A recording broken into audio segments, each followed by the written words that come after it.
So இன்னைக்கு நான் வந்து என்ன டாப்பிக்கில் பேசலாம் அப்படின்னு இருக்கேன்னா, நம்ம லைஃப் நம்மளை சுற்றி நடக்கிற விஷயங்கள் வந்து நமக்கு சரியாக போகாத போது, இல்லைன்னா நம்ம நினச்ச மாதிரி நடக்காத போது, நம்ம ஒரு கஷ்டத்தில் இருக்கும்போது நம்ம எப்படி கடவுளை நம்புறது அப்படின்றது.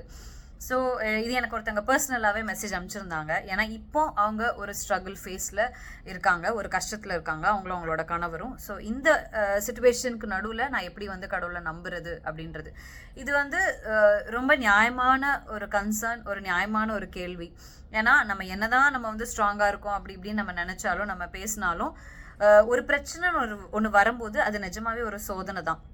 நம்ம கடவுளை நிஜமாவே நம்புறோமா, நம்பலையா, இல்லை நம்ம அவரை கேள்வி கேட்குறோமா, இல்லைன்னா கேள்வியே இல்லாமல் நம்ம வந்து கண்ணை மூடிட்டு அவரை நம்புறோமா அப்படின்றது ஒரு யோசிக்க வேண்டிய ஒரு விஷயம்தான். ஏன்னா எனக்கு அந்த மாதிரி என்னோட பர்சனல் லைஃப்ல இருந்து நான் எல்லா வீடியோவுமே நான் என்னோட லைஃப்பை ரிலேட் பண்ணியே தான் சொல்கிறேன். ஏன்னா சும்மா ஒரு பிரசங்கம் பண்ணுறதுக்கு அந்த மாதிரி இல்லை. என்னோட காலிங்கே நான் என்ன நம்புறேன்னா, என் பர்சனல் லைஃப்பில் ஆண்டவர் எனக்கு என்ன சொல்லி கொடுத்துருக்காரு, என்ன எப்படி நடத்துறாரு, அதை நான் வந்து உங்களுக்கு ஷேர் பண்ணி உங்களுக்கு யூஸ்ஃபுல்லாக இருக்கா அப்படின்றது தான் என்னோட ஒரு அழைப்பாக நான் நம்புகிறேன். ஸோ என்னோட பர்சனல் லைஃப்லேயும் அதே மாதிரி கஷ்டத்துக்கு மேலே கஷ்டம் நான் அனுபவித்த ஒரு காலம் இருக்குது. இப்போ உண்மையை சொல்லணும்னா, கடவுள் கிருபையில் நான் அந்தளவுக்கு அழுதோ, அந்தளவுக்கு நான் புலம்பியோ, அந்தளவுக்கு நான் வந்து வேதனைப்பட்டோ எனக்கு ரொம்ப நாள் ஆச்சு. ஆண்டவர் வந்து அந்த சூழ்நிலையை அப்படியே மாற்றிட்டாரு. ஆனால் இதே நான் இன்னைக்கு இவ்வளோ சந்தோஷமாக நான் வந்து சமாதானம், எனக்கு குடும்பத்தில் சமாதானம் இருக்குது, என்னோட வேலையில் எனக்கு பிரச்சனை இல்லை, எல்லாமே ரொம்ப ஸ்மூத்தாக போகுது. பட் இதே எனக்கு ஒரு காலத்தில் என்னை சுற்றி பிரச்சனை மட்டும்தான் இருந்தது. அழுறதுக்கு மட்டும்தான் எனக்கு வந்து ஒரு சுச்சுவேஷன் இருந்தது. இல்லாமல் சந்தோஷமாக இருக்கிற மாதிரி ஒரு சுச்சுவேஷனே இல்லை. அப்படி கொஞ்சம் வருஷம் எனக்கு போச்சு. ஸோ அந்த கொஞ்சம் வருஷத்தில் நான் என்ன சொல்லணும்னு நினைக்கிறேன்னா, எனக்கு பர்சனல் லைஃப்பில் என்ன நடந்துச்சுன்னா, அந்த கொஞ்சம் வருஷம்தான் நிஜமாவே எனக்கு வந்து ஆண்டவர்கிட்ட எனக்கு க்ளோஸாக கொண்டு போச்சு. ஏன்னா எனக்கு அப்போ அவர் விட்ட வேறு வழியே இல்லை அப்படின்ற மாதிரி ஒரு சுச்சுவேஷனில் வரும்போது தான் நான் வந்து உணர ஆரம்பித்தேன். அதுக்கு முன்னாடி வரைக்கும் எப்படின்னா, நானே எனக்காக சொல்யூஷன் யோசிச்சுக்கிறது, நானே என்னோட பிரச்சனையை சால்வ் பண்ண முடியும் அப்படின்னு நினச்சிக்கிறது, எல்லாத்தையும் என் தலைமையில எடுத்து போட்டுக்கிறது. பட் ஒன்றுமே இல்லை, அவர் மட்டும்தான், வேற வழியே இல்லை அப்படின்னு வரும்போது தான் அவர் உண்மையிலே சொல்லித்தராரு தட் நிஜமாவே அவர் மட்டும்தான் அப்படின்னு. அன்னைக்கு என்னெல்லாம் நான் கற்றுக்கிட்டனோ அது எனக்கு இன்னைக்கு வரைக்குமே யூஸ்ஃபுல்லாக இருக்குது. ஸோ இப்போ வரைக்கும் எனக்கு தெரியும், இன்னைக்கு எல்லாமே ஸ்மூத்தாக போகுது. ஓகே, நாளைக்கு ஏதாவது பிரச்சனை வந்தாலும் திருப்பி அவரை தான் நான் சார்ந்திருக்கணும், அவரை தான் நான் டிபெண்ட் பண்ணியிருக்கணும். அவர் அனுமதிக்காமல் இது நடந்திருக்காது. அவர் மட்டும்தான் ஒரே வழி, வேறு வழியே இல்லை அப்படின்றத ஆண்டவர் அன்னைக்கு கற்றுக் கொடுத்தாரு.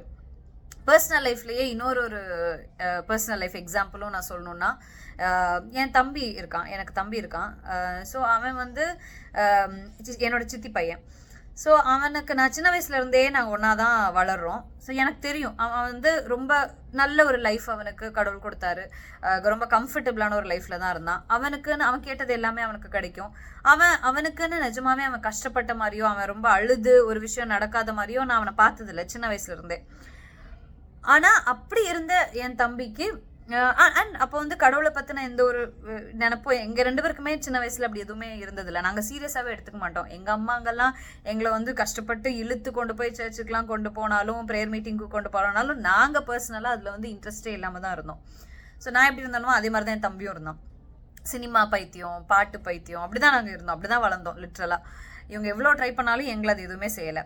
ஸோ சந்தோஷமாக அப்படி இருக்கும்போது அவனுக்கு திடீர்னு அவன் படித்து முடிக்கிறான், பெரிய காலேஜஸில் படிக்கிறான். பட் படித்து முடிச்சு அவன் ஒரு இடத்துக்கு போகணும், ஒரு வேலைக்கு போகணுன்னு ஒரு சுச்சுவேஷனில் இருக்கும்போது கோவிட் ஸ்டார்ட் ஆகுது.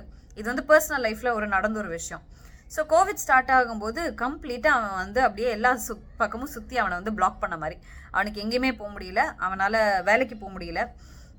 ஸோ எல்லாரும் கேள்வி கேட்க ஆரம்பிக்கிறாங்க, இவ்வளோ செலவு பண்ணி இவ்வளோ பெரிய காலேஜில் படித்தும் உன்னால் ஒரு வேலைக்கு போக முடியல அப்படின்னு அவன் அந்த பேச்சுகளை கேட்க ஆரம்பிக்கிறான். ஸோ லைஃப்பில் எனக்கு தெரிஞ்சு தடவை அவன் அந்த மாதிரி ஒரு பேச்சு கேட்குறதோ, அந்த மாதிரி அவன் வந்து ஒரு ட்ராப்பாக இருக்கிற மாதிரி நான் அவனை ஃபர்ஸ்ட் டைம் பார்க்குறேன்.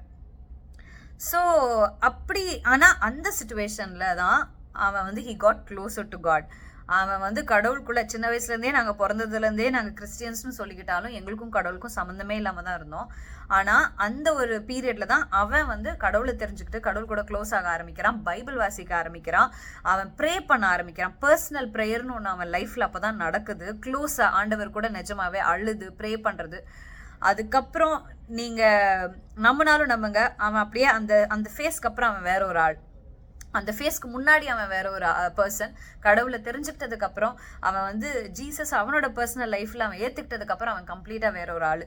சினிமாவோட பைத்தியம், அந்த அடிக்ஷன் எதுவுமே அவனுக்கு இல்லை. இப்போ வந்து அவன் கம்ப்ளீட்டா அவனோட லைஃப்ல என்ன நடந்தாலும் அவன் வந்து கடவுள்கிட்ட தான் அதை சரண்டர் பண்றான். எனக்கு நல்லது நடந்தாலும் கடவுள்கிட்ட இருந்து தான் வந்தது, இன்னைக்கு எனக்கு இன்னைக்கு ஒரு போராட்டம் இருந்தாலும் அது அவர் பார்த்துக்குவாரு அப்படின்றத கம்ப்ளீட்டா நம்புறான். ஸோ ஸ்பிரிச்சுவல் லைஃப்ல அவன் அந்த அளவுக்கு இன்னைக்கு ஆசீர்வாதமா இருக்கான். இது கூடவே ஆண்டவர் அவனுக்கு மற்ற எல்லாத்தையுமே கொடுத்துட்டாரு. அந்த ஒரு ஸ்ட்ரகிளிங் ஃபேஸ் முடிச்ச உடனே பார்த்தா யாருமே எதிர்பார்க்காத ஒரு வேலை இன்னைக்கு அவன் செஞ்சுட்டு இருக்கான். அது வந்து யாருமே எக்ஸ்பெக்ட் பண்ணல அவனுக்கு அப்படி ஒரு வேலை கிடைக்கும்னு. அவ்வளோ சூப்பராக அவனை வந்து மனுஷங்க கண்ணு முன்னாடியும் ஆண்டவர் வந்து அவனை வெட்கப்பட்டு போக விடலை. நம்ம வேலை, அதுக்காக நான் வந்து வேலை, பணம், அதை நான் வந்து க்ளோரிஃபை பண்ணலை இங்கே. பட் மனுஷங்க கண்ணு முன்னாடி வெக்கப்படுத்தாம ஆண்டவர் வந்து அவனை இன்னைக்கு வச்சிருக்காரு. அந்த ஸ்ட்ரகிளிங் ஃபேஸை கொடுத்து ஆண்டவர் யாருன்றதையும் அவர் காமிக்கிறாரு. ஸோ நமக்கு அந்த ஒரு ஸ்ட்ரகிளிங் ஃபேஸ் கொடுக்கும் போதே நம்ம ஆக்சுவலாக தாவீது சொல்ற மாதிரி உபத்திரவத்துக்கு நன்றி சொல்லுவோம். அந்த உபத்திரவத்தினால அவருடைய பிரமாணங்களை வந்து நம்ம கற்றுக்கொள்றோம் அப்படின்றது. ஸோ இது வந்து இந்த வசனத்தை நீங்க கொஞ்சம் மெடிடேட் பண்ணி பாருங்க, நீங்க யோசிச்சு பாருங்க. எனக்கு இன்னைக்கு ஒரு உபத்திரவம் இருக்கிறதுனால தான் நான் அவரோட பிரமாணத்தை நான் கற்றுக்கிறேன் அப்படின்னா இந்த உபத்திரவத்துக்கு நான் நன்றி சொல்றேன். ஏன்னா இந்த உபத்திரம் எனக்கு டெம்பரரி தான், இது பெர்மனண்டா இருக்க போறது இல்லை. அவர் இதுக்கு ஒரு முகாந்திரம் வச்சிருப்பாரு, அவர் இதுக்கு ஒரு வழி வச்சிருப்பாரு. எனக்கான சமயம் வரும்போது அவர் அதெல்லாம் சரி பண்ணுவாரு அப்படின்ற நம்பிக்கையோட இந்த வசனத்தை நீங்க மெடிடேட் பண்ணுங்க. அப்புறம் இன்னொரு விஷயம் நான் என்ன சொல்லணும்னு நினைச்சேன்னா, நம்ம வந்து கடவுளை நம்ம ஏன் நம்ப மாட்டேங்கிறோம், சில விஷயத்துல சில சிச்சுவேஷன்ல வந்து நம்ம ஏன் அவரை நம்ப மாட்டேங்கிறோம் அப்படின்னா நமக்கு கடவுள் மேல நம்பிக்கை இல்லையா அப்படின்றது இல்லை. நான் அவரை நம்பலைன்னா நமக்கு நம்மளோட கடவுள் யாருன்னே நமக்கு தெரியலன்னு தான் அர்த்தம். ஸோ இதுதான் என்னோட ஒப்பீனியன். நமக்கு ஒரு விஷயம், ஒரு கஷ்டம் வரும்போது நமக்கு கடவுள் மேல நம்பிக்கை இல்லைன்னா நம்ம அவரை ஜஸ்ட் நம்பலன்றது இல்லாம நமக்கு அவர் யாருன்னே தெரியலன்றது அர்த்தம். ஏன்னா உண்மையிலே நமக்கு அவர் யாரு, அவர் எவ்வளோ வல்லமை உள்ளவர், அவர் தான் இந்த உலகத்தை படைச்சாரு, அவர் தான் என்ன படைச்சாரு, என்னை இத்தனை நாளும் ஏந்தி சுமந்து தப்பு வைத்து காத்து வந்த தேவன். இதை நான் முழுசா எனக்கு இது தெரியும், இந்த அண்டர்ஸ்டாண்டிங் எனக்கு இருக்கு. அண்ட் அவரால் கூடாத காரியம்னு ஒண்ணுமே கிடையாது. அப்போ இந்த அண்டர்ஸ்டாண்டிங் எனக்கு இருக்கு. ஹீ இஸ் அன் ஆம்னிபொட்டன்ட்னு ஒரு வார்த்தை, அதாவது அவரால் செய்யக்கூடாத காரியமே இல்லை, அவருக்கு எல்லாமே அவரால் ஆகும் அப்படின்ற அந்த ஒரு அண்டர்ஸ்டாண்டிங். அப்போ அவர் யாரு அப்படின்ற புரிதல் எனக்கு இருக்குனாலே நான் எப்படி அவரை நம்பாம இருப்பேன் இல்ல? ஸோ இன்னைக்கு நம்மளையே கேள்வி கேட்க வேண்டியது அதுதான். நானும் எனக்கு கேள்வி கேட்டுக்குவேன், இதை நான் ஏன் அவர் இந்த சுச்சுவேஷன்ல நம்பாம இருக்கணும், அவரால் தான் எல்லாமே கூடுமே, நான் ஏன் அவரை நம்பாம இருக்கணும் இல்ல? அப்பனா எனக்கு அவர் யாருன்னு எனக்கு நிஜமாவே தெரியலன்னு அர்த்தம். அப்ப நான் அவர் தெரிஞ்சுக்கிறதுக்கு இன்னும் அதிகமா நான் முயற்சி பண்ணணும். அவர் யாருன்றத முதல்ல தெரிஞ்சுக்கிட்டு அதுக்கப்புறம் அவரை நான் நம்ப ஆரம்பிப்பேன். ஸோ அந்த பேசிக்ஸ்லயே நம்ம வந்து நம்மளை கரெக்ட் பண்ணிக்கணும், ஃபண்டமெண்டலாவே நம்ம கரெக்ட் பண்ணிக்கணும். I know that who he is. இப்போ நான் அவரை நம்பணும், நான் அவரை துதிக்கணும், நான் அவர் சமூகத்தில் இருக்கணும்னா எனக்கு வந்து I don't need to C அவரோட கிரியைகளை மட்டும் பார்க்கணும்னு இல்லை, எனக்கு அவர் யாருன்ற புரிதல் இருந்தாலே போதும். அவர் யாரோ I will praise him for who he is first. அதான் ஃபர்ஸ்ட் பாயிண்ட். அதுக்கப்புறம் தான் I praise him for what he does. முதல்ல அவர் யாரா இருக்காரோ அந்த தெய்வத்தை நான் நம்புவேன். அதுக்கப்புறம் தான் அவர் எனக்காக செஞ்ச கிரியைகள்லாம் இது ஓகே 1 2 3 என் லைஃப்ல அவர் இவ்வளோ பண்ணியிருக்காரு, அதனால நான் அவரை நம்புறேன் அப்படின்னு நான் சொல்லுவேன். ஸோ அண்ட் இந்த டாபிக்லேயே எனக்கு வந்து சொல்ல வேண்டிய வசனம் பிப்ளிக்கலா எனக்கு வந்து என்ன வசனம் சொல்லணும்னு இருக்குன்னா, ஆபக்கூக்ல 3வது அதிகாரம் 17வது வசனம்.